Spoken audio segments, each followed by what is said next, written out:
Ya,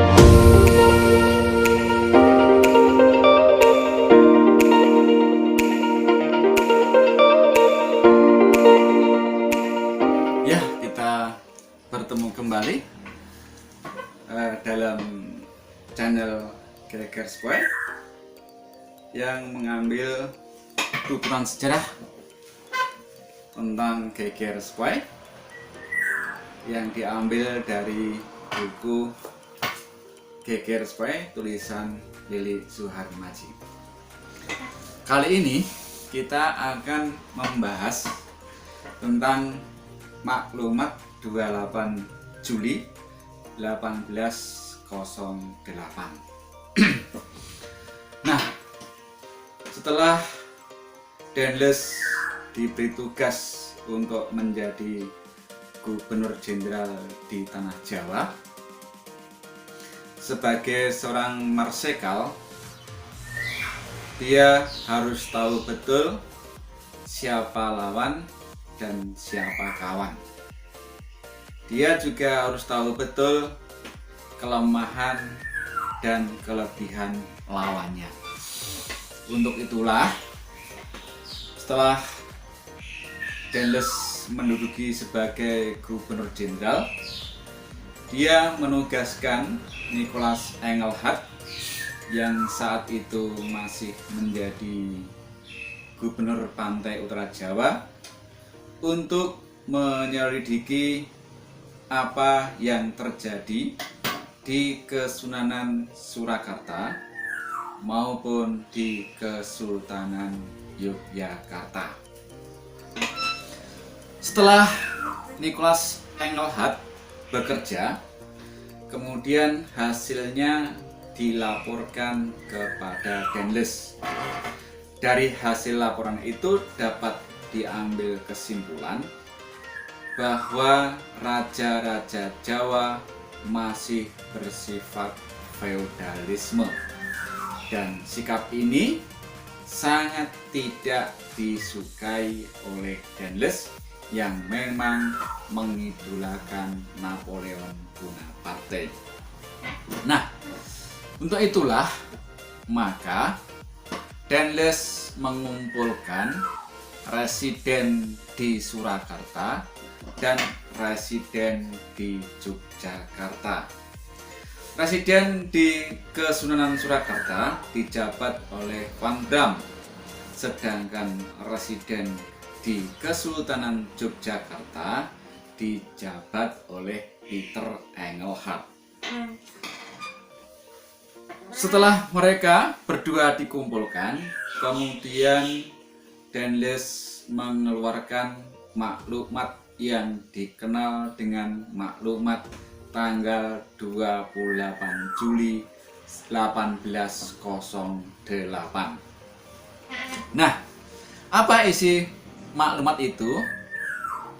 Sebenarnya maklumat ini sangat menggemparkan raja-raja di Jawa, karena isi maklumat ini sangat merugikan raja-raja Jawa. Adapun isi maklumat yang pertama, bahwa seorang residen adalah wakil langsung Gubernur Jenderal di Batavia dan wakil langsung pemerintahan Belanda, Prancis yang ada di Eropa sana. Yang kedua, seorang minister saat itu mempunyai seragam baru dan juga punya jabatan, yaitu diberikan payung jabatan yang berwarna biru dan emas dan bertahtahkan lambang kerajaan Belanda.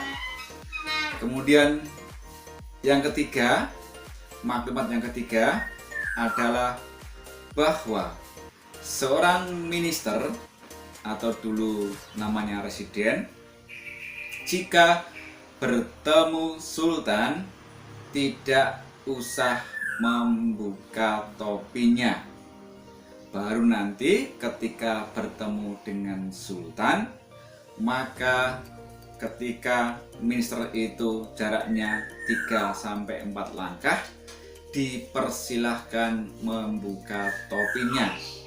Setelah itu diperbolehkan untuk menutup topinya kembali atau memakai topinya kembali. Nah, dalam pertemuan dengan raja, seorang minister bisa dilakukan dengan sama-sama berdiri dengan raja. Apabila duduk, seorang minister dipersilahkan untuk membuka topinya.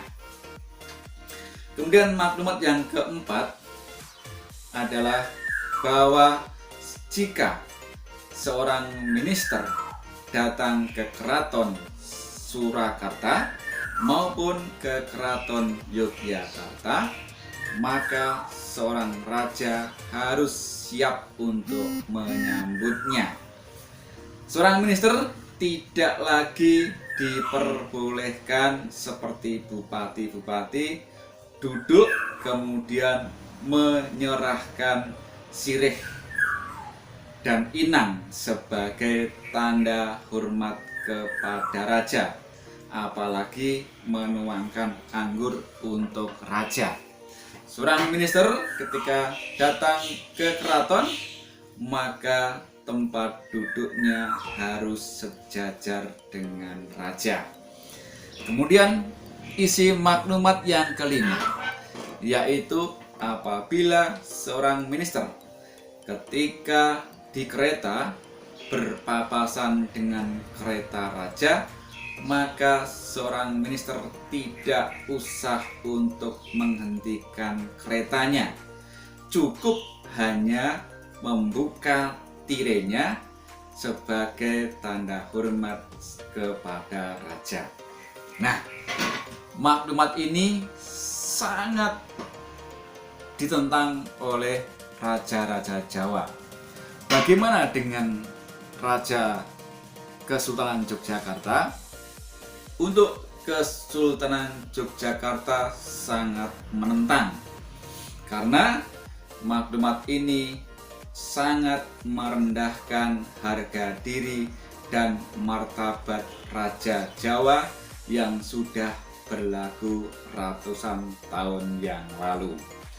Untuk itulah maka Sultan Sepuh atau Sultan Hamengkubuwono II menolak maklumat ini, yang nantinya dia akan ditindas oleh Dendles dan akhirnya diturunkan tahtanya dan diganti dengan Adipati Anom atau putra mahkota. Makanya kelak ada dua raja di Kesultanan Yogyakarta, yaitu Sultan Sepuh dan Sultan Rojo. Demikian paparan hari ini tentang maklumat yang sangat menggemparkan Raja Jawa itu. Untuk berikutnya kita ikuti episode-episode yang lebih menarik lagi. Sampai jumpa.